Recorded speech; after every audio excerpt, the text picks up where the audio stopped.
Committee will come to order. The committee will come to order, and without objection, the chair is authorized to declare a recess of the committee at any time.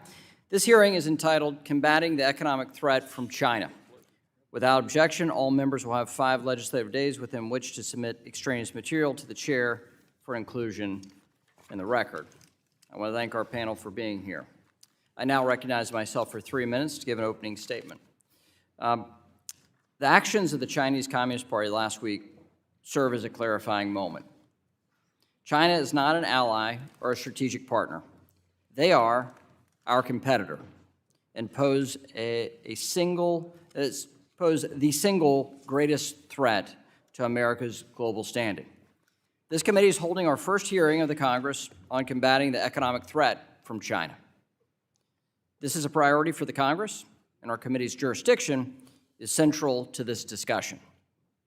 The economic strength and vibrancy produced by our system of free market capitalism directly fuels America's military strength and cultural power.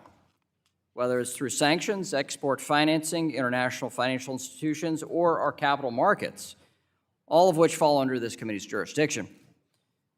This committee will lead this Congress's economic agenda in response to China. This agenda must maintain trust and confidence that our system will continue to grow capital resources, industrial capabilities, and new technologies. In other words, we must double down on our commitment to free people and free markets. The juxtaposition between the United States and China could not be more clear. They are centralized, we are decentralized. They are closed, we are open. They suppress free speech and human dignity, we embrace it. These are the American values that produce the economic strength that has led to the highest living standard and greatest military power in human history.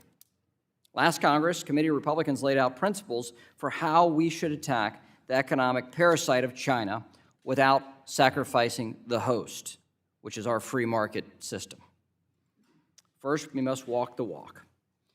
For the U.S. to compete with China, we cannot become more like the Chinese Communist Party. We need to carefully evaluate if a policy proposal could jeopardize America's ability to innovate, grow, and allocate capital, or if it would cause allies to question our commitment to free people and free markets.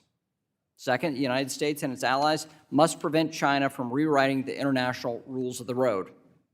We should reject policies that allow China to ignore debt transparency and multilateral standards with impunity, or allow them to exert a malign influence in the international financial institutions. Finally, the United States must lead by example.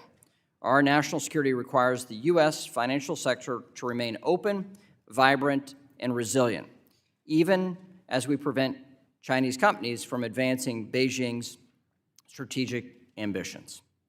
If we stick to these principles and reinforce American values rather than undermine them, we can outcompete China on the global stage.